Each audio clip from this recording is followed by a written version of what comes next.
Alors, bonjour à tous et à toutes pour ce nouveau séminaire du Pôle santé qui débute l'année 2017. Alors, on est extrêmement heureux de vous avoir ici avec nous en salle, mais aussi vous avoir en web diffusion. Félicitations pour tous les projets que vous allez entreprendre d'avance en 2017. Je vous souhaite une excellente année couronnée de succès dans tous ces projets. Et bien entendu, avec ça, toute la résilience dont on est capable dans le réseau pour l'année qui vient. Alors aujourd'hui, je reprends du service pour la présentation des séminaires parce que celui qui me remplace, c'est celui aujourd'hui qui fait la présentation. Alors Denis Chenevert, qui est le directeur du pôle santé HEC Montréal, a décidé d'ouvrir la saison et on en est très, très, très content parce que ça va donner le ton. On peut aussi, au niveau projet de recherche que nous menons au pôle santé et sur lequel nous misons beaucoup pour les prochaines années. Donc, le thème de sa présentation porte sur le retrait du personnel soignant et il y a 2 études qui ont été menées dans ce domaine-là par l'équipe de Denis et il voudrait nous en faire part parce que je pense qu'il y a des implications extrêmement importantes dans le contexte actuel où est-ce que le réseau a été vraiment mené de façon assez robuste, si on peut dire, au cours des dernières années. Alors, le climat organisationnel n'est pas toujours au beau fixe et on a des enjeux importants de ce niveau-là. Et je pense que les résultats que Denis va présenter vont être fort intéressants pour pouvoir mieux comprendre comment on peut justement voir la lumière au bout du tunnel avec l'ensemble de ces restructurations.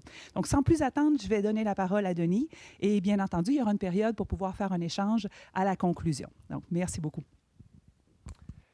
Merci beaucoup, Marie-Hélène. Bonjour à tous. Donc, pour 2017, j'ai décidé d'ouvrir le bal.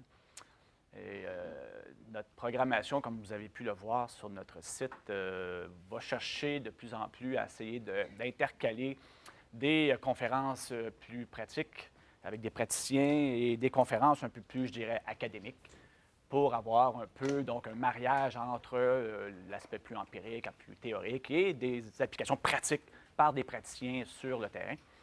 Je pense que je ne ferai pas de surprise en disant que celle-ci est plus de nature académique. Donc, on commence avec une approche un peu plus académique. 2 études que j'ai faites au cours des dernières années sur la notion de retrait. Qu'est-ce que la notion de retrait? C'est je dirais, une attitude qui est dégagée chez un certain nombre d'employés de vouloir se retirer progressivement de leur environnement de travail. Donc, suite soit à des pressions liées au stress ou à l'épuisement, ou soit face à un manque de ressources qui favorise la rétention au travail. Donc, ce sont des mécanismes qu'on a étudiés pour essayer de comprendre leur impact. Donc, 2 études. Première étude qui traite des pratiques à haute implication. Donc, on a cherché à comprendre leur impact sur le mécanisme de retrait et l'image de soi professionnelle. Donc, dans quelle mesure les infirmiers et infirmières développent une image de soi professionnelle positive et dans quelle mesure cette image professionnelle a un impact sur leur intention. Donc, première étude. Deuxième étude, dans les pratiques à haute implication, on a ciblé une pratique en particulier qui est la reconnaissance. Et on a essayé de voir si la reconnaissance en elle-même pouvait avoir un impact sur ce mécanisme de retrait. Et l'intérêt de cette dernière recherche, c'est qu'on a explosé le concept de reconnaissance en diverses sources de reconnaissance. La plupart des études ou des expériences en reconnaissance touchent exclusivement le superviseur immédiat. Et dans ce cadre-là, on a ici vérifié l'impact des sources comme le médecin, les patients, les collègues. Donc, on a essayé de voir est-ce que diverses sources de reconnaissance pouvaient avoir des impacts différenciés sur le mécanisme de retrait. Donc, 2 études qui j'espère, vont apporter un éclairage sur cette question. Première étude publiée dans International Journal of Nursing Studies, donc dernièrement, c'est assez récent, qui a été présenté à l'Academy of Management, avec 2 co-auteurs, Geneviève Jourdain et Christian Vandenberg. Première étude que je vais vous présenter. Contexte, situation du personnel infirmier au Canada, accroissement.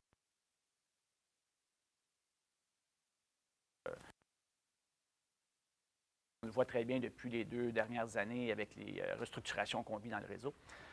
Un nombre important de personnel infirmier que la qualité des soins s'est détériorée au cours des dernières années, donc 44,6 selon les sondages. 60 du personnel soignant jugent qu'ils sont confrontés à une surcharge de travail. Donc, lorsqu'on on les expose à la réalité de leur environnement, la plupart se voient dans un état de surcharge.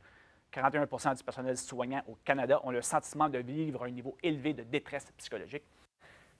C'est considérable dans le réseau comme conséquences comportementales, conséquences sur la performance au travail. Prévision en termes de pénurie, aux États-Unis, 260 000 infirmières, donc la prévision, c'est un manque de 260 000 infirmières d'ici 2025. Et au Canada, 60 000 infirmières 22. Donc, on prévoit dans un laps de temps, je dirais quand même assez rapproché, un manque de personnel au niveau du personnel soignant, donc ce qui entraîne des conséquences importantes. Quelles sont les raisons des départs? Il y a plusieurs raisons.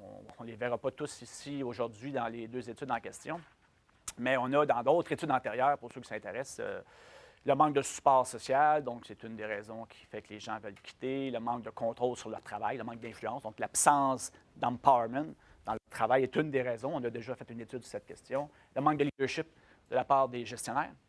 La diminution de l'engagement, donc les gens se désengagent de plus en plus face à l'ensemble des restructurations qui sont appliquées présentement dans le réseau. La dégradation des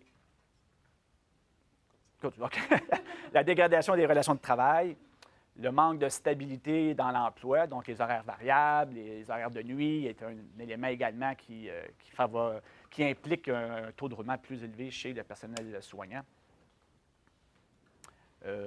Et finalement, ce qu'on va surtout regarder aujourd'hui, c'est la dévalorisation de la profession et la perte de sens. Donc, en quoi la dévalorisation et la perte de sens entraîneraient un processus de retrait au sein de la profession et au sein de l'organisation dans certains cas. Donc, c'est un peu, je dirais, la problématique de ce qu'on va regarder aujourd'hui. Donc, on va s'attarder surtout à la dernière dimension pour les besoins d'aujourd'hui. Donc, pénurie qui va avoir des conséquences naturellement sur la capacité de livrer le service. On sait très bien que, bon, je ne sais pas s'il y a à peu près 1 an ou 2, on a vu les médecins faire une sortie publique sur la pénurie envisagée au niveau du personnel infirmier. C'est la première fois qu'on voyait les médecins s'intéresser à cette question. L'image vous révèle pourquoi. C'est que pas d'infirmières, pas d'opération. Donc, et pas d'opération, bien, moins d'argent. Et par conséquent, ça les touche financièrement directement. Donc, ils ont commencé à se poser des questions. Est-ce que la pénurie d'infirmières va toucher notre rémunération? Et donc, là, on a vu de plus en plus les médecins faire des apparitions publiques pour soulever cette question-là et cette problématique-là. Donc, c'est une réalité qui frappe le réseau. L'objectif de l'étude et la particularité de cette étude, c'est qu'on s'est intéressé à comprendre la perception et les attentes des nouvelles infirmières avant leur arrivée sur le marché du travail. C'est une des seules études qui a eu cette approche. Donc, on voulait avoir leur perception avant qu'elles soient contaminées, entre guillemets, par le marché du travail. Donc, 2 mois avant leur entrée sur le marché du travail, on les a sondées par rapport à qu'est-ce qu'elles s'attendaient en termes de pratiques de gestion dans l'organisation auquel elles vont adhérer et quelle était leur image de soi professionnelle, comment elles percevaient leur identité professionnelle comme prochaine infirmière. Donc, c'était un peu la dimension qu'on a voulu voir et quel est l'impact du choc entre cette perception, ces attentes et la réalité auquel elles sont confrontées. Donc, l'image de soi professionnelle, c'est quoi? C'est finalement un concept très similaire à l'identité professionnelle. Donc, c'est quelle image je me fais de la profession dans laquelle je suis? Est-ce que j'ai la perception d'être une infirmière compétente? Est-ce que j'ai la perception d'accomplir des activités importantes en relation avec mon rôle d'infirmière? Et finalement, est-ce que je fais partie à part entière d'une équipe d'infirmières efficace? Donc, c'est ça l'image de soi professionnelle. Quelle image je me fais de la profession infirmière? Et finalement, les pratiques de gestion à haute implication, ce sont des pratiques qui se résument à principalement 4 grandes pratiques. La reconnaissance, principalement la reconnaissance non monétaire. Le développement des compétences, dans quelle mesure mon établissement met en place des stratégies de développement des compétences. Le pouvoir décisionnel, est-ce que j'ai du pouvoir décisionnel? Est-ce qu'il y a des mécanismes qui me permettent d'avoir un input dans les processus de décision? Et finalement, le partage d'informations. Est-ce qu'on me tient informé des différents projets, des différents changements? Est-ce que je suis bien informé de ce qui se passe dans mon organisation? 4 pratiques qui ont été testées dans plusieurs études, mais plutôt, je dirais, assez rarement dans le contexte hospitalier. Je dirais, il y a très peu. Il commence à y avoir quelques études américaines sur cette question. Et l'impact donc du changement avant et après l'entrée sur le marché du travail, c'est un peu l'objectif de la première étude qui a pour objectif donc de comprendre le cadre identitaire des infirmières, comment elles perçoivent leur cadre identitaire et dans quelle mesure cette perception-là est influencées par la réalité auquel elles sont confrontées lorsqu'elles débarquent sur le marché du travail. Naturellement, lors de leur formation, on leur présente une vision de c'est quoi leur identité. La formation qu'elles reçoivent, soit collégiale ou universitaire, leur donne une image de c'est quoi la profession. Et on sait très bien que lorsqu'elles arrivent sur le marché du travail, lorsqu'elles débarquent en hôpital, en soins hospitaliers, la réalité est un petit peu différente. L'image qu'elle se faisait de la profession est des fois un petit peu, je dirais, chamboulée par le volume et la charge de travail auquel elles sont confrontées. Donc, c'est un élément qui a démontré que lorsqu'on perdait cette identité, on avait tendance à développer des attitudes de retrait. Donc, de se retirer de la profession ou de se retirer de l'organisation, bon, dépendamment de l'importance de ce retrait-là. L'autre dimension, les pratiques à haute implication, beaucoup d'études sur les Magnet Hospitals, il y a eu beaucoup aux États-Unis. Il y a une certification aux États-Unis qui certifie les hôpitaux sur leur capacité d'attraction à l'égard du personnel soignant et du personnel infirmier. Donc, plus l'hôpital développe des pratiques à haute implication, plus elles attirent du personnel qualifié et plus elles performent, moins il y a le taux de mortalité. Ça donne des conséquences importantes sur l'efficacité des établissements. Et on a donc, dans ces études, démontré que lorsque ces pratiques à haute implication étaient présentes, on avait une hausse de l'image de soi professionnelle, une hausse de l'identité professionnelle chez le personnel soignant. Donc, il y aurait un effet combiné entre la présence de ces pratiques et l'image que les infirmières se font d'elles-mêmes comme professionnelles. Donc, c'est un peu le cadre qu'on a utilisé pour amener cette problématique. Selon le modèle de la socialisation, ne pas rencontrer ses attentes. Donc, lorsqu'un employé a des attentes par rapport à son lieu de travail, et si ces attentes ne sont pas rencontrées, on connaît tous les problèmes d'adaptation qui suivent ce processus. C'est souvent on relie souvent ce processus à la socialisation de l'employé lorsqu'il arrive sur le marché du travail. Et donc, si, à prime abord, elles arrivent avec des attentes qui ne sont pas comblées, on peut déjà anticiper des conséquences en termes comportementaux dans leur milieu de travail. Suivant la théorie de l'action raisonnée, l'intention de quitter une organisation serait un précurseur du départ réel. Donc, les gens qui ont l'intention de quitter leur organisation ou l'intention de quitter leur profession finiraient éventuellement, dans une proportion, bon, le lien n'est pas direct, là, mais les corrélations sont quand même assez élevées, finiraient éventuellement par quitter. Donc, c'est une étape intermédiaire entre l'environnement de travail qui n'est pas satisfaisant et le départ réel de l'individu. Il y aura un passage intermédiaire qui serait l'intention de quitter l'organisation. Rares sont les gens qui vont quitter sur un coup de tête le matin en se levant. Ils ont réfléchi un peu à la question et bon, il y a une forme je dirais, de détérioration graduelle de leur état dans leur milieu de travail et ils finissent par prendre une décision et quitter l'organisation éventuellement. Donc, c'est un peu ce qu'on a cherché à démontrer dans cette étude qui a duré 3 ans. Donc, une étude sur 3 ans avec 3 temps de mesure. Premier questionnaire administré à tous les étudiants et étudiantes en fin de programme, en soins infirmiers, donc autant au niveau du nursing que collégial. Donc, on a reçu 675 réponses de ce premier envoi. Donc, un deuxième questionnaire a été administré 6 mois après leur entrée sur le marché du travail pour voir là, finalement la différence entre les attentes et la réalité. Et finalement, un troisième questionnaire a été administré pour savoir finalement, est-ce que vous êtes toujours à l'emploi de la même organisation ou avez-vous quitté votre profession? Pour ce qui est de quitter la profession, on a posé la question, mais on a été vérifié sur le registre de l'Ordre des infirmières qui nous donne qui est membre de l'Ordre ou qui n'est plus membre. Donc, ceux qui sont plus membres, bien, naturellement, ils ont quitté la profession par définition. Donc, l'échantillon final, bon, naturellement, bon, pour ceux qui connaissent la recherche, on est rendu à 160. Donc, c'est pas facile de conserver des échantillons élevés lorsqu'on a plusieurs temps de mesure. On perd beaucoup de joueurs en chemin. Là. Mais bon, c'est ce qu'on a pu faire dans ce processus-là. Plus vous mesurez souvent la même problématique, plus vous perdez des... C'est la réalité de la recherche, malheureusement. Résultats descriptifs, juste pour vous donner une idée, à partir des données qu'on avait à partir des 675, il y a 39 % des infirmières interrogées qui ont changé d'employeur. Donc, on est presque à 40 % qui ont changé d'employeur dans les 3 premières années. Donc, c'est énorme. Donc, c'est vraiment un taux de roulement énorme qui a des conséquences, naturellement, lorsqu'on connaît la gestion des ressources humaines. Le taux de roulement, c'est quelque chose qui est complexe à gérer. On l'a vu avec les infirmières d'agence, à l'époque où les agences étaient très présentes dans les hôpitaux. Les infirmières changeaient régulièrement d'hôpital et donc la personne doit se réhabituer à une nouvelle équipe, comprendre la dynamique. Donc, tout ce processus d'acclimatation fait en sorte que la performance, la productivité et les risques d'erreur sont beaucoup plus élevés. Donc, il y a des conséquences. Et finalement, presque 9 des infirmières avaient abandonné la profession. Donc, c'est quand même, bon, on se dit, il y a quand même des coûts sociaux attachés à ça. Dans un contexte de pénurie, c'est déjà un problème majeur d'essayer de comprendre pourquoi ils quittent la profession. C'est quand même une décision importante à avoir investi tant d'années dans une formation, soit collégiale ou universitaire. Donc, leurs attentes à l'égard des pratiques de gestion à haute implication étaient supérieures à la réalité qu'elles ont observée suite à l'entrée sur le marché du travail.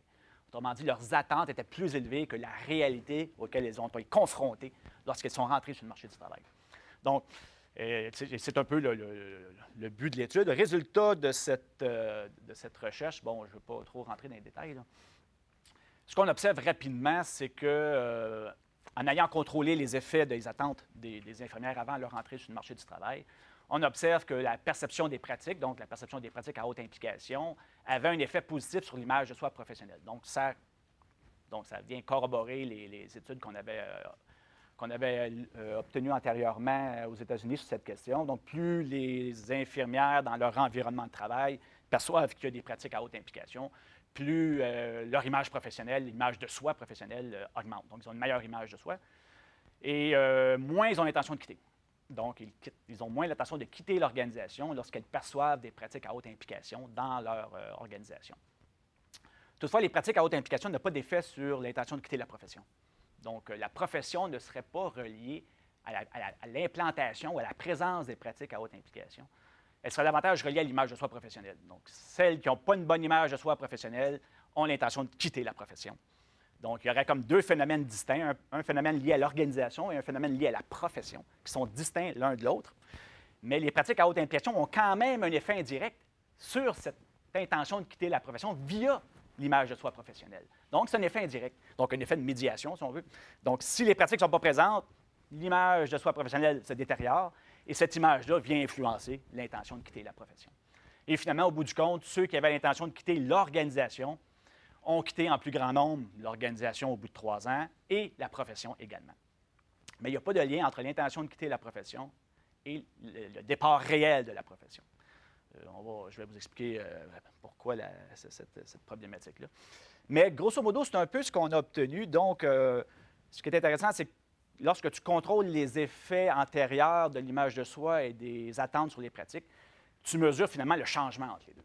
C'est ça que tu mesures finalement statistiquement parlant. Donc, le changement entre les attentes et la réalité va donc créer ces phénomènes en termes d'image professionnelle, en termes d'intention de quitter et de départ réel. Donc, c'est un peu le résultat qu'on a observé suite à ces trois années de mesures. Donc, implication théorique. L'érosion de l'image de soi professionnelle est une condition essentielle au processus de retrait professionnel, mais pas au processus de retrait organisationnel. Les gens quitteraient l'organisation pour d'autres motifs que l'image professionnelle qu'elles ont, que l'identité professionnelle qu'elles ont. C'est beaucoup plus le reflet de la présence des pratiques. S'il y a des bonnes pratiques de gestion, les gens vont rester. S'il y a des mauvaises pratiques, ils vont avoir tendance à davantage quitter l'organisation. Pourquoi? L'érosion de l'image, l'érosion de l'engagement professionnel est un processus beaucoup plus complexe que celui de l'organisation. Quitter une profession a un coût psychologique beaucoup plus élevé que de quitter une organisation. La profession est quelque chose d'identitaire, les gens ont investi, donc, et on ne peut pas, je pense, à l'espace de 6 mois, être capable de capter cette dynamique-là. Parce qu'on a mesuré l'intention de quitter la profession 6 mois après l'entrée. Si quelqu'un a déjà l'intention de quitter sa profession 6 mois après l'entrée, ça ne va pas bien. Ça veut dire que déjà, en partant, c'était pas très, très solide, son idée, là, en termes de profession. Donc, probablement qu'il aurait fallu avoir d'autres mesures dans le temps, au bout d'1 an ou 2 ans, pour être capable de mesurer l'érosion de cet engagement professionnel. C'est pour ça qu'on n'observe pas de lien. Mais on sait très bien que l'intention de quitter la profession va finir par aboutir sur un départ réel éventuellement. Donc, c'est déjà un début de retrait de la profession, mais on n'a pas pu le mesurer à cause de ce laps de temps qui n'est pas suffisamment long Il est suffisamment long pour l'organisation car les coûts sont moins élevés, mais pour la profession, les coûts sont un peu plus élevés de quitter une profession. L'implantation des pratiques à haute implication prévient le départ. Ça, les résultats sont là-dessus assez significatifs. Si vous implantez des pratiques à haute implication, vous allez réduire le taux de roulement de votre entreprise dans les réseaux de la santé auprès des jeunes. En tout cas, dans ce cas-là, c'est les jeunes infirmières, naturellement. Là. Mais ça, il y a un lien. Il n'y a pas de doute sur cette question. Et lorsqu'on voit qu'il y a presque 40 des jeunes infirmières qui ont changé d'organisation, je sais qu'il y a quand même un gap important sur lequel on peut influencer ce taux de roulement-là, qui aurait des conséquences financières, des conséquences en termes de productivité et d'efficacité, et probablement de taux de mortalité également. Et bon, de là à faire un lien entre le taux de roulement et le taux de mortalité, plusieurs études l'ont fait aux États-Unis, ça ne s'est jamais fait ici, là, mais on a fait des liens aux États-Unis sur plus le taux de roulement est élevé dans un hôpital, plus le taux de mortalité est élevé.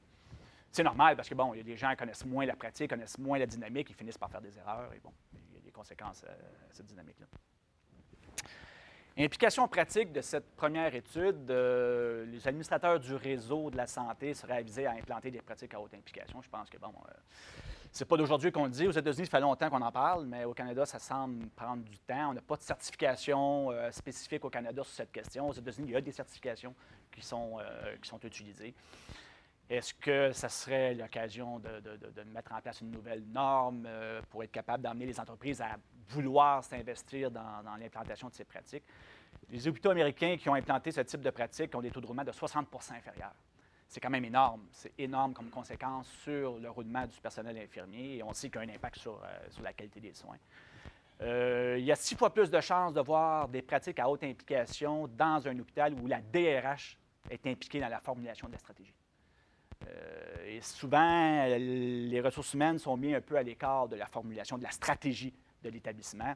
Et les études ont démontré que lorsqu'ils sont impliqués dans la formulation de la stratégie, lorsqu'ils sont partie prenante de la stratégie d'affaires, on a beaucoup plus de probabilité de voir apparaître des pratiques à haute implication dans les organisations. Donc, je pense qu'il y aurait donc là un message intéressant à transmettre au DG des hôpitaux, c'est-à-dire que lorsque vous mettez en branle votre stratégie, bien, essayez d'aller chercher de l'input le plus possible des gens, de la DRH pour être capable d'aller éventuellement implanter ce type de pratique.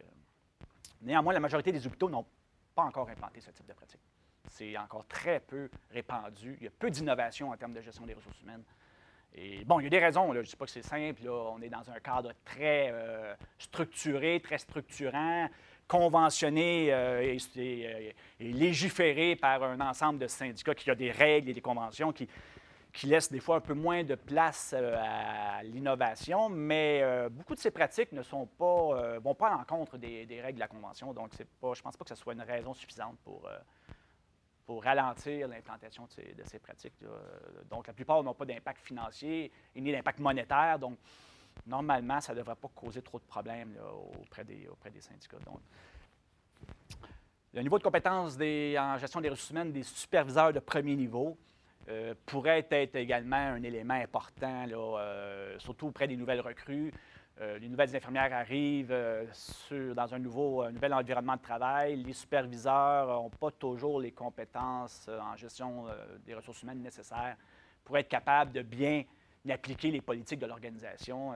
On sait très bien que vous avez beau développer la meilleure stratégie ressources humaines dans une organisation, dans un hôpital, si le superviseur de premier niveau n'adhère pas à cette stratégie, s'il ne la comprend pas, s'il n'est pas partie prenante du processus, bien, il ne l'appliquera pas à ses employés. Et par conséquent, il n'y aura pas vraiment de conséquences sur le terrain en termes opérationnels. Donc, il y a peut-être là aussi une prise de position sur est-ce que ces gens-là ont les compétences nécessaires pour être capables de transmettre la bonne nouvelle.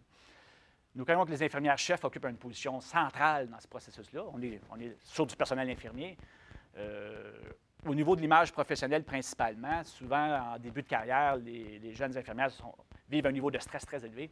Et je pense que l'infirmière-chef a un rôle à jouer en termes de mentorat, de coaching pour réduire la pression sur ces jeunes infirmières, pour les suivre, pour davantage leur donner un soutien, pour s'assurer qu'elles passent à travers les premiers mois du choc de la réalité entre leurs attentes et l'image qu'elles ont maintenant de leur propre profession suite à l'ensemble de la réalité auquel elles sont confrontées. Donc, je pense que là, il y a aussi un rôle important à consacrer. Je sais qu'elles sont débordées parce qu'elles ont énormément d'employés à superviser. Les ratios sont énormes dans les réseaux de la santé auprès du personnel infirmier.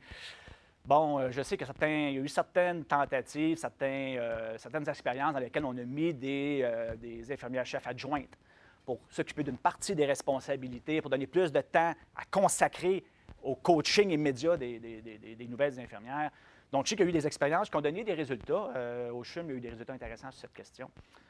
Mais bon, ça demeure encore à l'état embryonnaire dans l'ensemble du réseau. Nous croyons également que les pratiques de reconnaissance sont parmi celles qui exercent le plus d'influence à l'égard de la nouvelle génération. Et c'est l'objet de la deuxième étude. Parmi les pratiques à haute implication, qu'est-ce que la reconnaissance peut faire d'elle-même dans ce processus de retrait? De manière à voir, est-ce que cette pratique qui est à somme nulle, il n'y a pas de coût associé à ça. La reconnaissance, il n'y a pas de frais associés à la mise en place de ce genre de politique ou de pratique. Elle est donc accessible à tout le monde. Et donc, on a donc isolé l'effet de cette pratique dans une autre étude pour voir quel est l'effet de la reconnaissance dans le mécanisme de retrait. Donc, deuxième étude. L'impact des programmes de reconnaissance sur le processus de retrait. Donc, on est toujours dans le processus de retrait, toujours dans la même logique. Une étude sur 2 ans, donc on est toujours dans une perspective longitudinale. Dans ce cas-là, je dirais plus time lag study. En français, je ne sais pas comment on dit ça. Là. Mais présenté à l'Academy of Management l'année dernière à Anaheim, avec 2 collaborateurs, Kevin Hill de notre département et un autre prof de Queen's en Irlande, Queen's University. Donc, sur cette dynamique-là. Le contexte, la reconnaissance du personnel soignant a été peu étudiée jusqu'à présent. On n'a pas beaucoup d'informations sur cette question. Et on a encore beaucoup moins d'informations sur les différentes sources de reconnaissance. La majorité des études réalisées dans les réseaux de la santé ou ailleurs s'intéressent aux superviseurs. Mais on a peu de choses sur les autres formes de reconnaissance et quelle est la dynamique de ces sources de reconnaissance. Et on connaît très peu de choses sur l'interaction de ces sources. Et principalement sur l'interaction entre les pratiques de reconnaissance, la politique de reconnaissance de l'organisation et la reconnaissance réellement obtenue de l'individu. Beaucoup d'entreprises ont des politiques de reconnaissance, mais sur le terrain, il n'y a personne qui en manifeste. Les gens ne s'approprient pas la politique.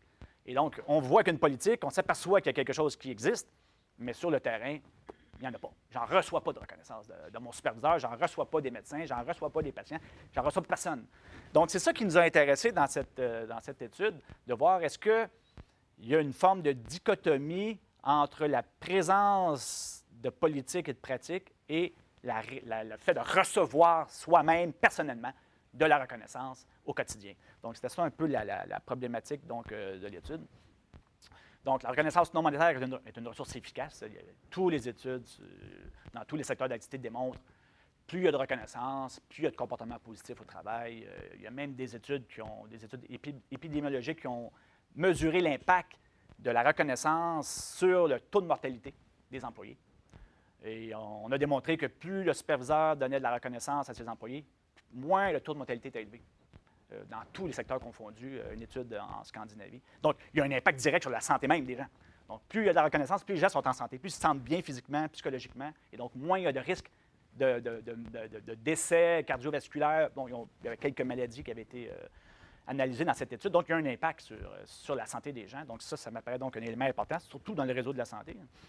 S'il y a une place qu'il faudrait que le monde soit en santé, c'est bien là. Donc, procure un signal aux employés sur leur implication dans un processus d'échange à long terme. La reconnaissance renvoie une image d'une dynamique sociale à long terme, contrairement à la dynamique financière ou à l'aspect plus pécunier de la reconnaissance, qui a tendance à être très à court terme, très spontanée. La reconnaissance, c'est au quotidien. C'est une relation que tu établis, c'est une culture que tu développes au sein d'une organisation qui fait en sorte que les gens sentent qu'ils sont appréciés dans leur travail. Ils sont appréciés non pas seulement en fonction des résultats qu'elles donnent, parce que la plupart des organisations ont des politiques de reconnaissance en fonction des résultats. Mais les résultats, ce n'est pas tout dans une entreprise. Il y a bien d'autres choses que les résultats. Les personnes existent par elles-mêmes, elles doivent être reconnues comme entité, comme personnes ayant le droit d'exercer une profession, et donc elles doivent être reconnues avant tout comme une personne entière, comme une entièreté complète. Et ça, très peu d'organisations ou de superviseurs prennent en considération cette dimension-là. On a tendance à traiter un peu les gens je dirais pas de façon indifférenciée, mais sans vraiment porter une attention à la personne elle-même. C'est quoi ses préoccupations, cette personne-là? Sa profession elle a une importance. Donc, on peut reconnaître la profession d'un individu, l'importance de sa profession, nonobstant le résultat qu'elle va obtenir comme personne. Elle a une profession qui est importante, et donc reconnaître l'importance de cette profession, reconnaître ses efforts. Dans bien des contextes, les gens font beaucoup d'efforts, mais les résultats n'arrivent pas. Pourquoi? Bien, l'environnement fait en sorte que ce n'est pas possible. Il y a plein d'éléments de l'environnement, plein de changements de l'environnement qui font en sorte que l'effort n'aboutit pas toujours à un résultat.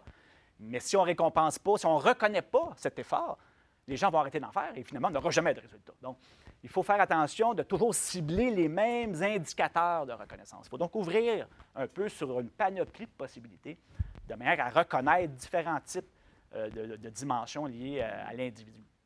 Donc, c'est un signal important, c'est un renforcement de la relation sociale avec l'organisation. A été associé à une diminution des attitudes de comportement de retrait depuis plusieurs années. On a fait des études sur la reconnaissance et les mécanismes de retrait et on voit qu'il y a un lien significatif. Plus il y a de reconnaissance, moins les gens ont le goût ou l'intention de quitter leur organisation. Donc, il y aura un lien assez intéressant. Problématique, première question de recherche, comment le personnel soignant vit-il l'expérience de la reconnaissance non monétaire? Comment il vit cette dynamique-là? Une pratique de gestion des ressources humaines présente dans son milieu de travail et finalement un geste valorisé qui lui est destiné personnellement dans le cadre de son travail. Donc, deux dimensions qu'on a cherché à analyser, la présence de la pratique et de la politique et la perception d'en recevoir personnellement. Deuxième question, comment le personnel soignant réagit-il à la présence des pratiques de reconnaissance non monétaire lorsque combiné à l'expérience de recevoir ou non personnellement de la reconnaissance? Je perçois que de la reconnaissance dans mon organisation, mais moi, je n'en ai jamais. Quelle est la conséquence de cette dynamique-là auprès de l'individu? Et cette reconnaissance-là vient du superviseur, médecin, collègue, patient. On a analysé quatre différentes sources là, de reconnaissance immédiate, personnelle, sur le terrain. Donc, deux possibilités. Il peut y avoir de la cohérence, c'est-à-dire je perçois que l'entreprise, mon organisation a des politiques de reconnaissance, c'est communiqué, c'est véhiculé, c'est valorisé. Et personnellement, j'en reçois aussi. Quand je fais quelque chose de bien, je reçois, ou on félicite ma profession, mon travail, bon, on est content de ce que je fais, j'ai un feedback positif, j'ai personnellement de la reconnaissance au quotidien.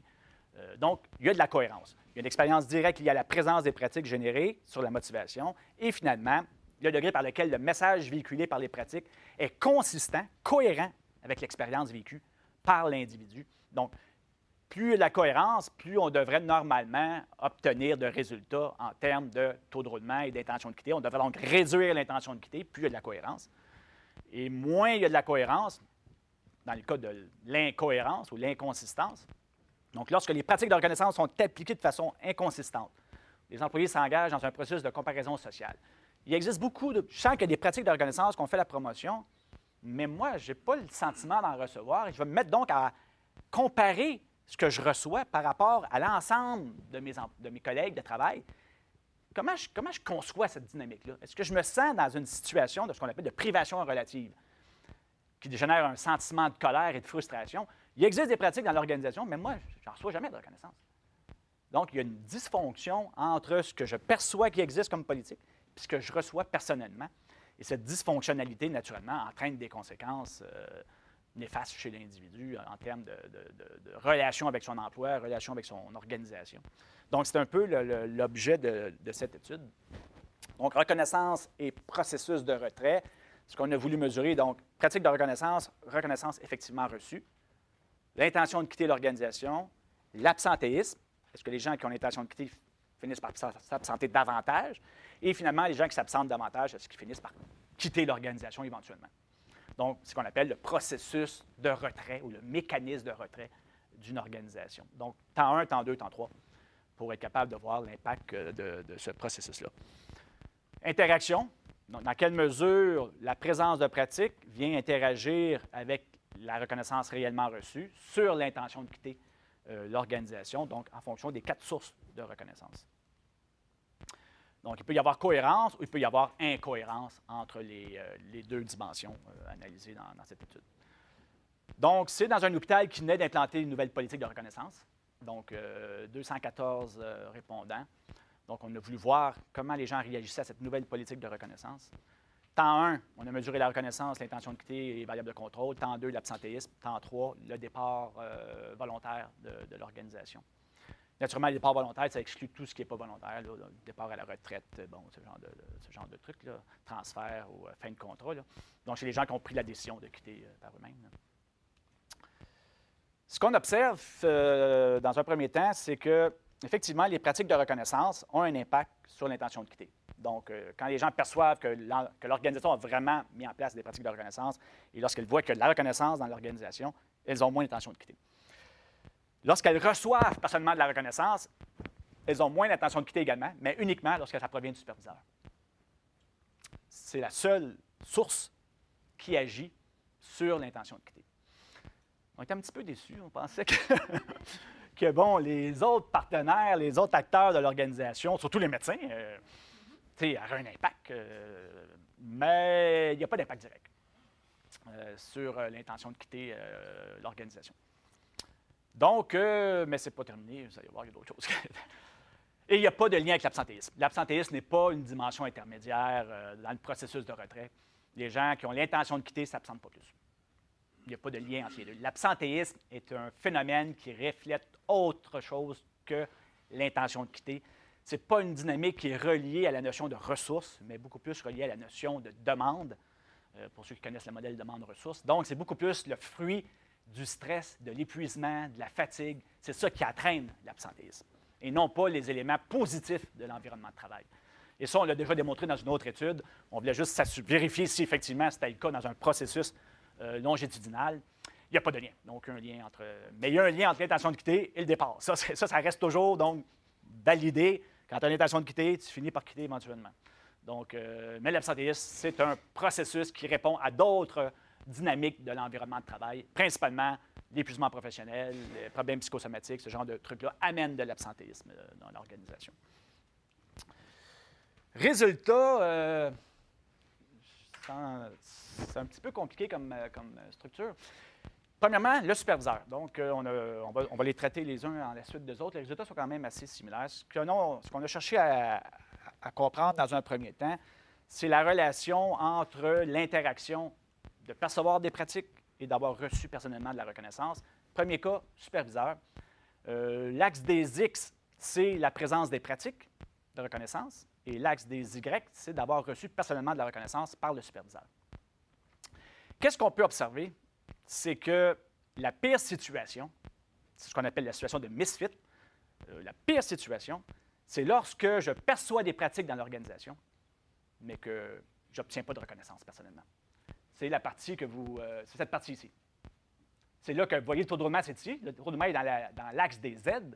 Et vous voyez, là, le niveau le plus élevé est presque à 7. Et ici, c'est lorsque je perçois qu'il y a beaucoup de pratiques, que la reconnaissance est importante dans l'organisation, mais moi, ici, ce que j'ai reçu, c'est -3. Je n'en reçois pas. Je ne reçois jamais de reconnaissance. Je ne perçois pas que moi, j'en reçois personnellement, de mon superviseur. Ces gens-là, c'est ceux qui veulent partir. Donc, le misfit est très important. Et si vous regardez les données, ça, c'est lorsque il y a une relation, un fit entre ce que je perçois et ce que je reçois. Le fit est intéressant. Ça veut dire, lorsque c'est important, lorsque j'en reçois et que j'en perçois, j'ai moins l'intention de quitter. Je suis ici. J'ai moins l'intention de quitter l'organisation.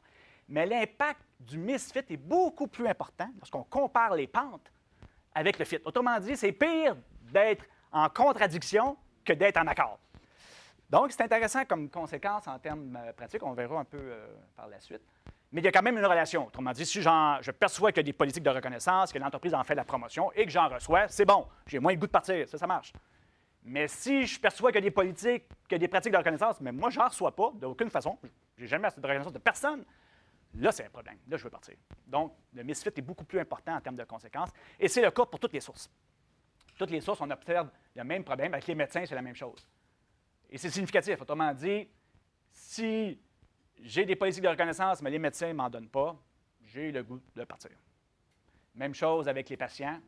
Si j'ai des politiques de reconnaissance, on est encore ici. La relation est moins importante. Plus on s'avance, moins elle est importante.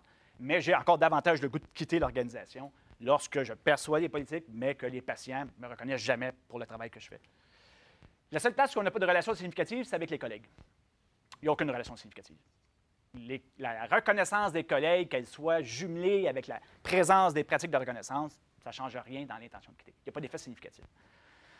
Mais c'est assez logique. Je pense que si on regarde ça de façon un peu plus managériale, ce n'est pas la tâche, ce n'est pas la responsabilité des collègues de faire de la reconnaissance. Un collègue a la responsabilité de soutenir ses collègues, de leur apporter un soutien face à un problème, mais pas faire de la reconnaissance. Ils ne sont pas mandatés pour ça, puis ils ne sont peut-être pas non plus disposés pour faire ce genre de truc-là. Les superviseurs, c'est leur travail, c'est le prolongement de la direction, ils sont là pour faire la reconnaissance. Les médecins sont dans une relation aussi d'expertise, donc ils sont en mesure de juger de la reconnaissance.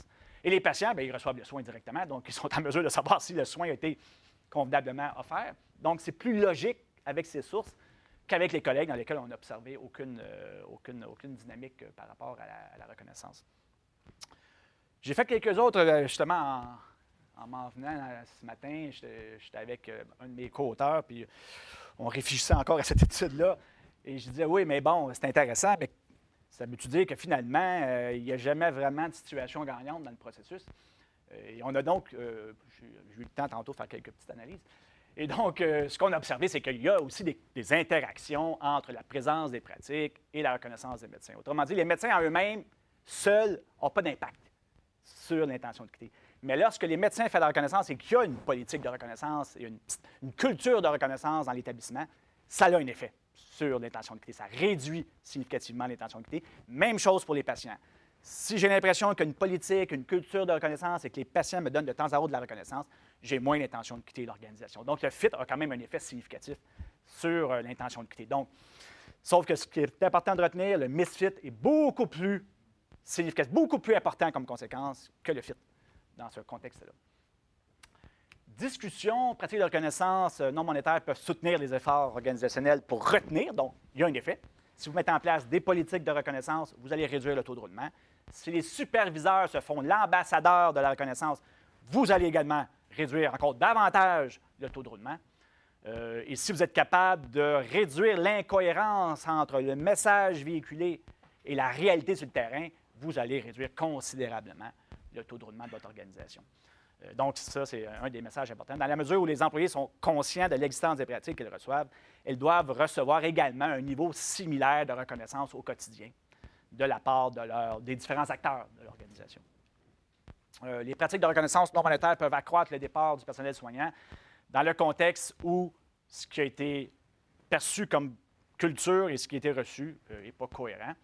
La reconnaissance peut venir de différentes sources, autant à l'interne, donc superviseurs, médecins, qu'à l'externe, c'est-à-dire les patients. Donc, les patients auraient quand même un rôle à jouer. Il y a de plus en plus d'études. Mon collègue Michel Cossette travaille beaucoup sur ces dynamiques d'émotion au travail et d'impact du lien entre le client, dans ce cas-là le patient, et l'employé qui offre le service. Et on se rend compte de plus en plus que ce lien-là est très fort.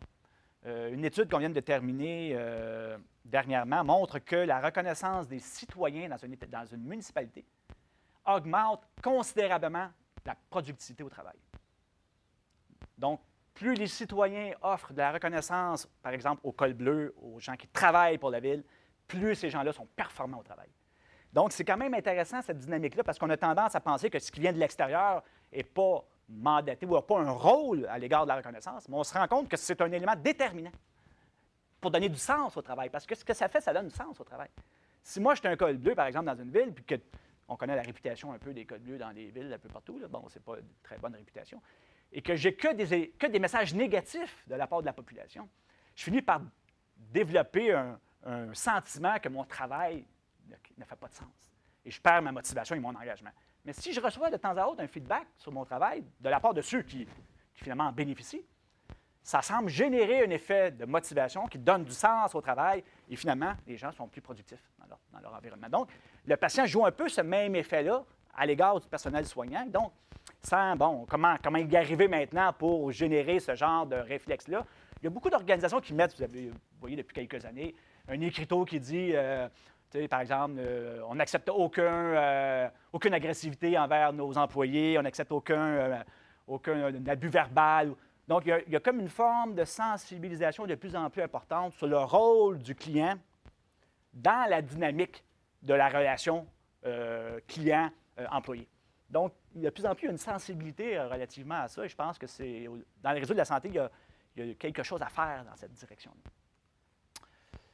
Implication pratique, assurer l'implantation efficace des pratiques de GRH. Donc, lorsqu'on met en place une culture, des pratiques, une politique de reconnaissance, il faut s'assurer que les principaux acteurs soient sensibilisés à cette pratique, soient formés pour faire de la reconnaissance. Parce que si on met des pratiques et des politiques et que personne n'en manifeste, les conséquences sont beaucoup plus néfastes que s'il n'y avait aucune pratique, finalement, dans l'organisation. Donc, il faut faire attention, s'assurer qu'il y ait une compréhension, le développement d'une culture de reconnaissance au sein de l'ensemble des acteurs de l'organisation pour que, finalement, l'investissement dans le développement d'une politique ou d'une pratique puisse avoir des effets bénéfiques à moyen et long terme sur le personnel soignant dans le cas de cette étude. Merci. Je rentre-tu dans... Bon, je suis dans mon... Vraiment, merci beaucoup, Denis. C'était particulièrement éclairant sur les phénomènes qu'on voit souvent. Alors, on va ouvrir la discussion à tout le monde. Il y en a certainement des questions qui vont venir sur le web, mais aussi des questions qui vont venir en salle.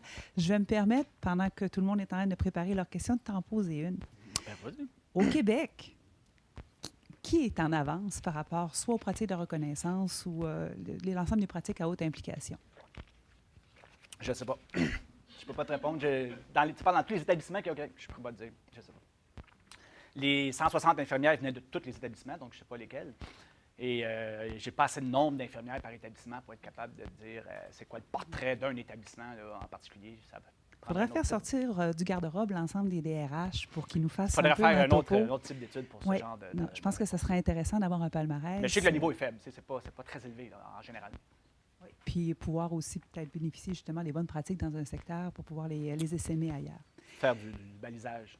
Oui, tout à fait. Alors, des questions, des commentaires, des réactions par rapport à ces résultats qui, sous plusieurs angles, sont assez troublants. Bon. Je savais bien que mon ami Gosselin poserait une question. Je pensais que tu m'avais mandaté pour le faire. Je veux juste réconcilier un petit peu un résultat de l'étude 2 avec quelque chose relatif à l'étude 1. Normalement, dans je dirais même la théorie un peu là, du processus de retrait, on voit une gradation en termes de je suis insatisfait de ma situation, j'ai peut-être l'intention de quitter, mais je ne peux pas quitter, du moins à court terme, ou je ne peux pas quitter du tout parce que géographiquement, je suis restreint à un territoire, puis c'est l'établissement qui est dans ma région, ou pour toutes sortes de raisons, je ne quitterai pas. Et normalement, les gens dans le processus de retrait, bon, à défaut de pouvoir poser le geste ultime qui est de quitter, je vais poser des gestes moins dommageables, qui sont l'absentéisme, puis je pourrais même dire je diminue mon engagement, ma présence sous toutes ses formes. Dans ton étude 2, tu trouves pas ça. Tu trouves pas... je ne sais pas si tu l'as regardé dans le même sens que je le dis, là. Au niveau de l'engagement? Non, c'est-à-dire que tu n'as pas trouvé de lien entre l'absentéisme, le départ. Normalement, on voit cette espèce de gradation. Ce qui... Puis là, pour te laisser la chance de répondre, là, mais en même temps, il y a quelque chose qui... Si j'étais un DRH, moi, je dirais, bon, OK, j'ai manqué mon coup avec cette personne-là. Ça fait 6 mois, 1 an, puis elle a le goût de partir, bien qu'elle s'en aille. Parce que, dans le fond, pour moi, quelqu'un part, j'ai au moins la chance de repartir à zéro avec quelqu'un de nouveau. Ce qui m'inquiète plus, c'est des gens qui veulent partir, mais qui restent. Puis qui restent longtemps. Mais qui voudraient être ailleurs pour toutes sortes de raisons. Là, c'est pas mal plus difficile tous les jours de faire de la motivation. Alors, je ne sais pas si tu as des commentaires là-dessus. C'est une bonne question. Avec des bancs. C'est sûr qu'avec un taux de roulement de 40 je comprends que, bon, on peut repartir à zéro avec une autre, là, mais je trouve que c'est quand même du volume beaucoup là, pour ce type d'organisation-là. Surtout, comme tu dis, géographiquement, ils sont à peu près limités. Ils ne peuvent pas facilement, la mobilité est limitée. Donc, ça veut dire qu'ils sont prêts quand même à changer d'établissement, donc à changer d'endroit, ce qui est quand même assez impressionnant comme résultat. Pourquoi ils ne s'absentent pas face à ça?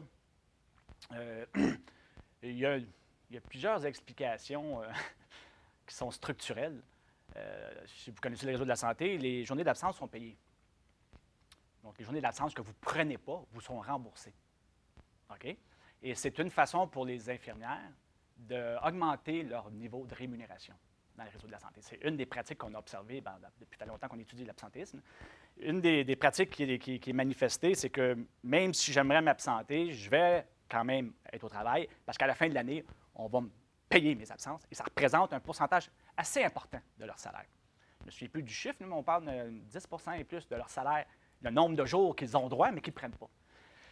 C'est peut-être une explication. Donc, ils retardent leur absence pour être capables de bénéficier des retombées financières de la politique qu'ils ont dans les établissements du réseau de la santé. Ça peut être une raison pourquoi que, finalement, on ne voit pas de lien avec l'absence relativement à ces dynamiques-là. Ça ne veut pas dire qu'ils ne s'absentent pas.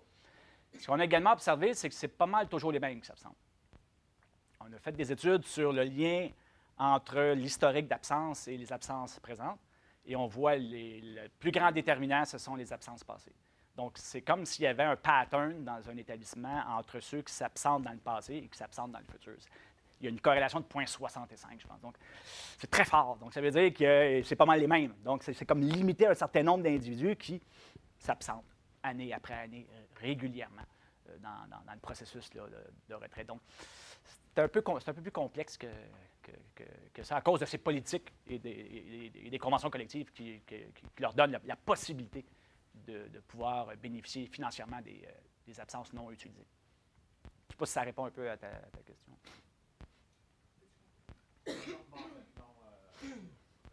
Mais bon, Alain, on a mis l'absentéisme parce qu'on pensait bien qu'il y aurait un effet intermédiaire. Non, c'est surprenant parce qu'en théorie, il devrait y avoir. On gradue quelque part. Je voudrais rebondir sur le mot que tu as utilisé quelque part, je ne me souviens plus dans quel diapo, sur la socialisation. On sait que le roulement, ça, je ne parle pas nécessairement du milieu de la santé, mais de façon générale, il est en grande majorité dans les 18-36 premiers mois d'un emploi. Okay? Donc, si vous voulez regarder votre taux de roulement, vous allez généralement trouver en majorité des gens qui sont là depuis pas très longtemps. Et on sait très bien que la principale raison de ça, c'est le choc de la réalité, comme tu l'as expliqué, les attentes qui, à la sortie du processus de recrutement, je me suis fait dire qu'il fallait tellement que j'allais travailler là, que j'allais trouver un milieu extraordinaire, que mes attentes sont devenues irréalistes, puis il y a la réalité, etc. Donc, le choc fait en sorte que je suis déçu, puis après, je vais quitter. Tu insistes beaucoup dans la deuxième étude sur la reconnaissance. Moi, j'insisterais beaucoup sur la socialisation. Qu'est-ce qu'on devrait faire dans les 5, 6, 12, 18, 36 premiers mois pour s'assurer de grounder, si tu me permets, ces gens-là? J'avais travaillé avec Jean-François Fortin-Véraud du CHUM dans le temps, dans son étude, etc. Et c'est intéressant, c'est de voir, dans le fond, la jeune infirmière, quand elle arrive, elle est souvent pas dans un poste stable. Ni sur le plan des horaires, ni sur le plan des lieux de travail. Donc, elle a de la difficulté à construire une relation avec un superviseur, à construire une relation avec des collègues, parce que ça bouge beaucoup dans les premiers mois, sinon même un petit peu plus d'un an. Il y a l'initiative qui avait été prise par Jean-François à ce moment-là, je pense, c'était pas nécessairement d'avoir une infirmière-chef, mais d'avoir une personne significative qui travaille autour d'une cohorte, parce que ces gens-là rentrent en cohorte. Tout à fait. Et d'avoir des liens, de les voir sur une base régulière, de grounder ces gens-là, à quelque part en disant on va se revoir, mais pas nécessairement dans le département, mais à l'extérieur du département pour suivre ce groupe-là. Et je n'ai pas suivi pour voir si ça a donné des résultats. Mais à mon avis, la reconnaissance, c'est une piste intéressante. Mais tout le phénomène de la socialisation est probablement encore plus intéressant pour diminuer ton 40 de roulement. Mais ça, c'est le résultat de la première étude. L'image de soi professionnelle, dans la première étude, ce qu'on a démontré, ce qu'on a livré comme implication pratique, c'est qu'à l'arrivée des nouvelles infirmières, il faut mettre en place un processus de socialisation et d'intégration et de coaching pour s'assurer que leur image de soi professionnelle, qu'on voit qui est en lien avec leur départ, soit le plus positive possible. Parce que lorsqu'elles perdent leur identité professionnelle, suite à un problème d'intégration dans leur nouveau milieu de travail, c'est là que l'intention de quitter la profession s'installe et qu'éventuellement, ils vont finir par partir. Donc, effectivement, ça, c'est clair que un n'est pas à l'opposé de l'autre. Je pense que c'est vraiment la présence autant des bonnes pratiques de gestion que d'un processus de socialisation très fort à l'entrée pour permettre des meilleurs résultats. Avant de prendre la prochaine question en salle, on va y aller sur le web. questions sur le web. La première de Richard Lusignan. Est-ce que l'absence du registre OIIQ peut indiquer un déménagement vers les autres provinces, en référence à la première étude? L'absence de... Ça, c'est quoi ce registre? C'était la 10e page de la présentation, si tu veux te référer. Non, il n'y a pas de...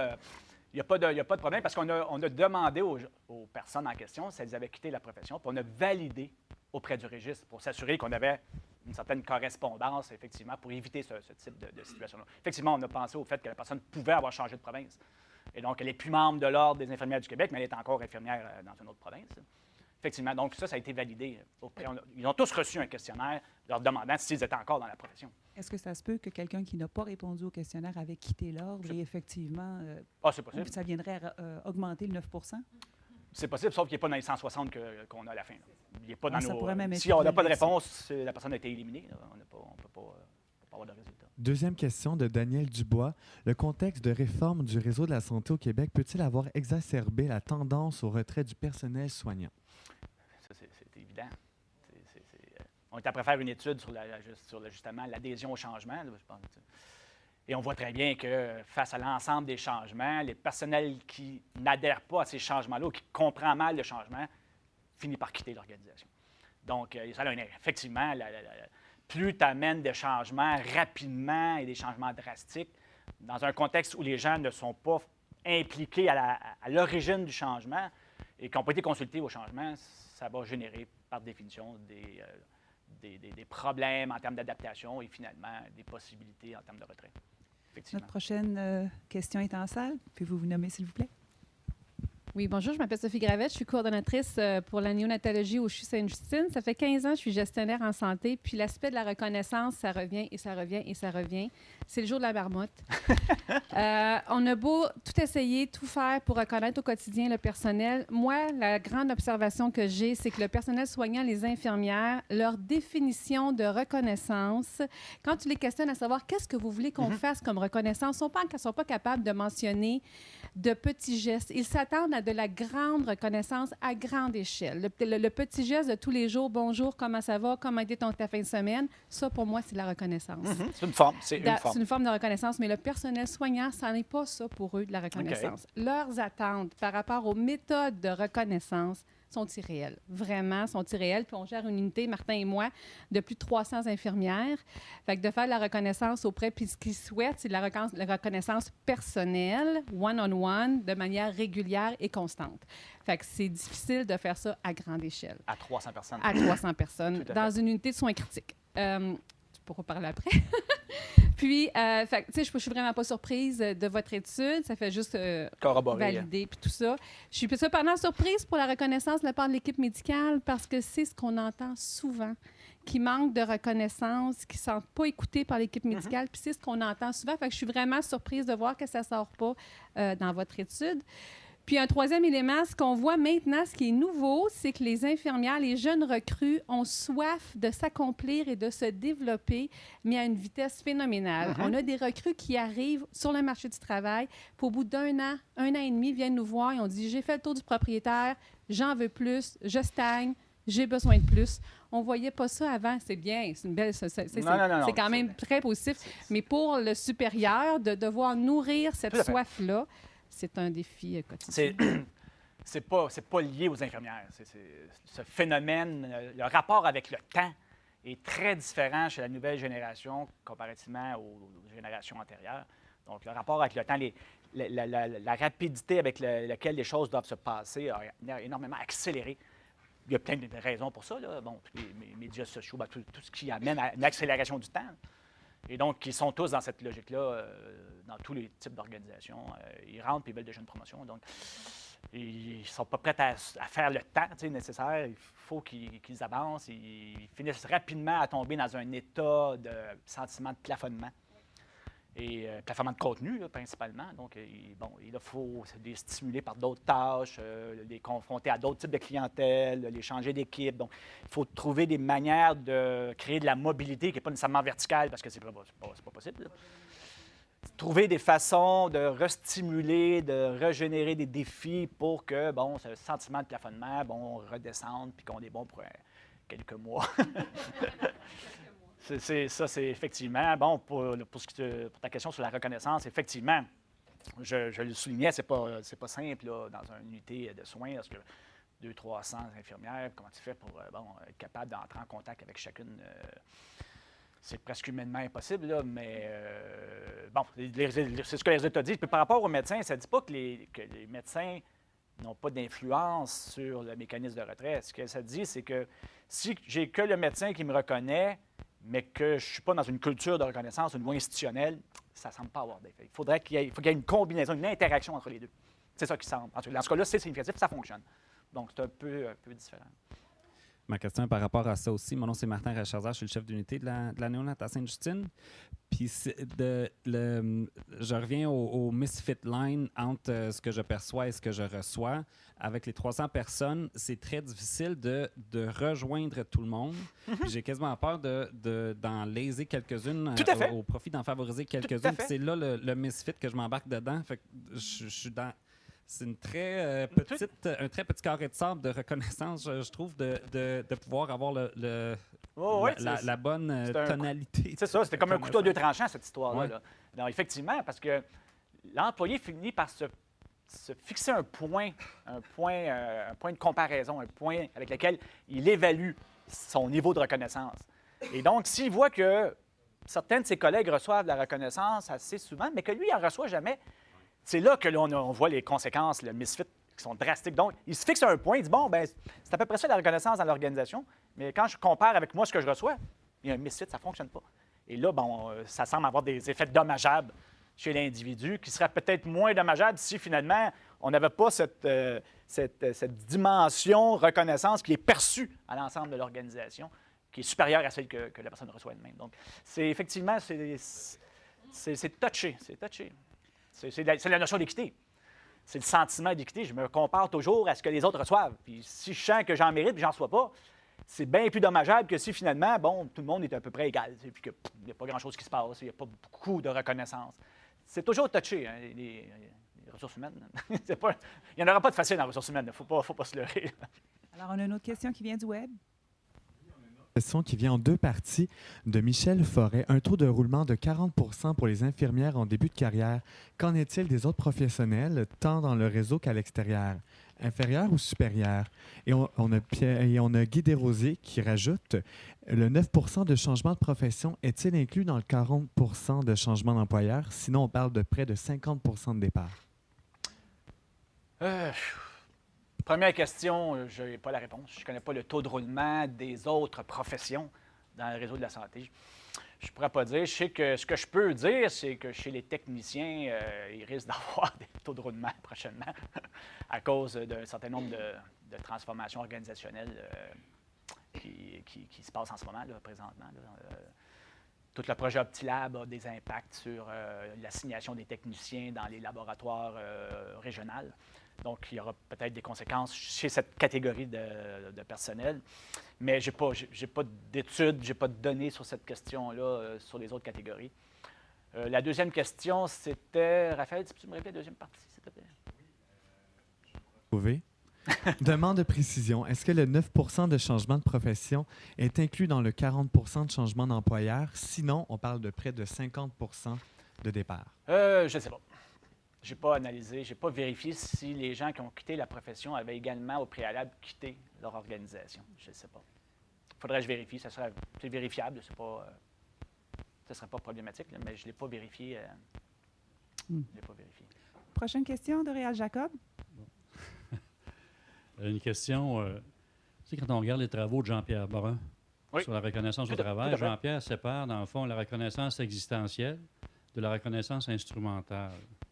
Oui. Avez-vous fait cette dichotomie-là dans l'analyse? Non. Parce qu'une est plus centrée sur la personne existentielle, dans une relation 1 sur 1 ou 1 sur 2, l'autre, bon. Et deuxièmement, pour revoir à la grosse reconnaissance, vous disiez tout à l'heure de la grosse reconnaissance. Il y a plusieurs années, on avait fait une étude dans un centre hospitalier, puis dans l'aspect grosse reconnaissance instrumentale, la formation continue était réellement le numéro 1 des attentes du point de vue instrumental par rapport au feedback individualisé. Je ne sais pas si vous avez regardé aussi, vous avez décomposé, dans le fond, la reconnaissance avec des pratiques liées au caractère instrumental ou au caractère Non, existentiel? En fait, ce qu'on a théoriquement cherché à distinguer, c'est l'aspect plus instrumental, c'est-à-dire l'aspect pratique de reconnaissance. Dans cet aspect-là, ce qu'on mentionnait, c'est qu'il y a des gestes concrets posés par la direction, par l'organisation, des cérémonies, des activités pour reconnaître la contribution des individus. L'autre dimension, c'est vraiment la dimension interpersonnelle qu'on a mesurée. Est-ce que mon superviseur me donne du feedback? Est-ce que mon superviseur reconnaît quand je fais quelque chose de bien? Est-ce que mon superviseur entre en communication avec moi pour me donner un feedback sur mon travail?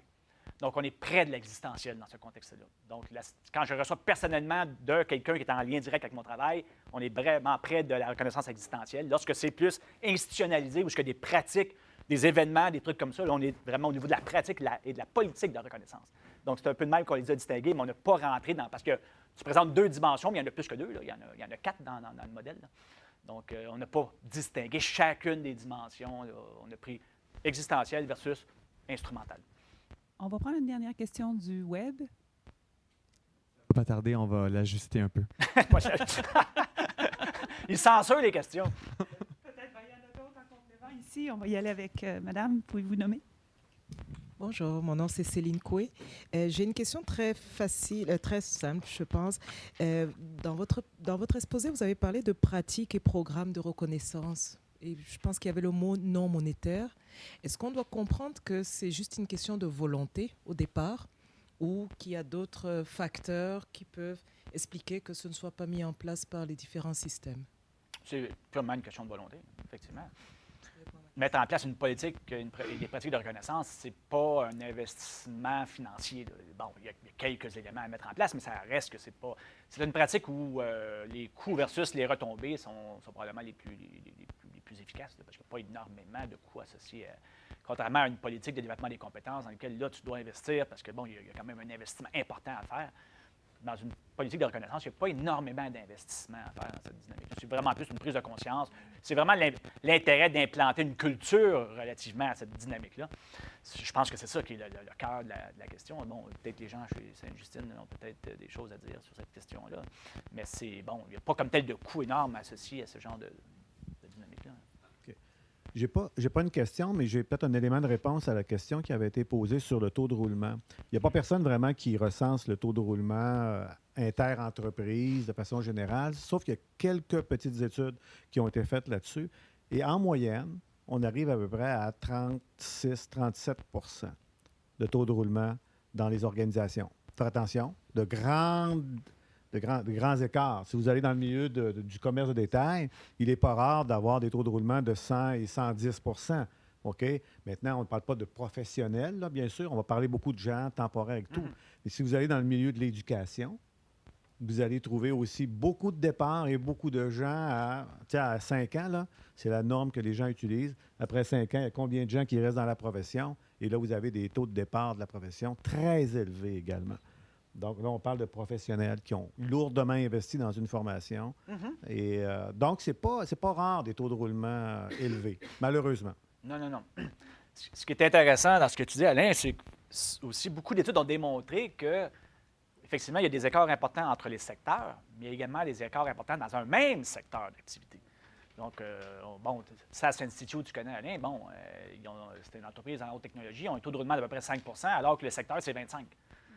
Donc, ça veut dire que dans un même secteur, confronté aux mêmes réalités, tu peux avoir des variances importantes et c'est là qu'il y a des gains intéressants, selon moi, en termes d'efficacité, de rentabilité, dans une bonne gestion de la rétention de tes employés.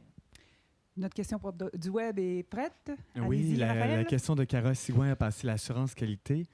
Auriez-vous des exemples de pratiques de reconnaissance non monétaire souhaitées par le personnel infirmier que pourraient offrir les infirmières assistantes du supérieur immédiat qui sont plus proches du terrain? Bonne question. J'aurais le goût de transmettre la question aux gens de chez Sainte-Justine. Est-ce que vous acceptez de le faire? Je vais laisser le chef Timothy répondre. C'est une forme de reconnaissance. Elle me reconnaît en ce moment, je pense. En fait, ce que nous, on a mis en place il y a déjà quelques années, c'est, on appelle ça le Hot Five. C'est 5 minutes en début du quart de travail où toutes les infirmières sont dans la salle à café, finalement. Et c'est l'assistante infirmière-chef qui, non seulement passe les mémos du pertinent, mais il y a aussi une reconnaissance. Fait qu'on souligne les anniversaires, on souligne ça a été dur en fin de semaine, bravo à l'équipe, etc. Fait que c'est ça, les petits, comme tu disais tantôt Sophie, c'est les petites reconnaissances tout le temps comme ça, à chaque heure de travail, qui ont un certain impact, mais c'est encore pas assez de ce qu'on comprend. Il fallait aussi qu'il y ait des choses encore à découvrir et à chercher pour que tu aies assez de matériel pour t'occuper pour les 5 ou 10 prochaines années. Ouais, je pense qu'on a soulevé plusieurs éléments, plusieurs questions. Alors, on voit que le sujet intéresse beaucoup. Hein. On est vraiment friand et assoiffé d'en connaître plus sur les meilleurs mécanismes pour pouvoir garder en poste le personnel aussi précieux que les infirmières et les autres personnels soignants. Donc, merci beaucoup pour la contribution que tu fais à l'ensemble du réseau. Moi, je vais profiter de l'occasion pour pouvoir vous inviter au prochain séminaire. Le prochain séminaire va avoir lieu le jeudi 16 février. Il s'intitule « Comment produire plus de valeur avec notre système de soins et services ». Et c'est Denis Arroy, qui est vice-président aux affaires scientifiques à l'Institut national de santé publique, qui va venir, pas de santé publique, oui, du Québec, bien entendu, qui va venir faire la présentation. Alors, je vous remercie énormément pour le temps que vous avez consacré à ce séminaire-là. Au plaisir de vous revoir en février. Merci.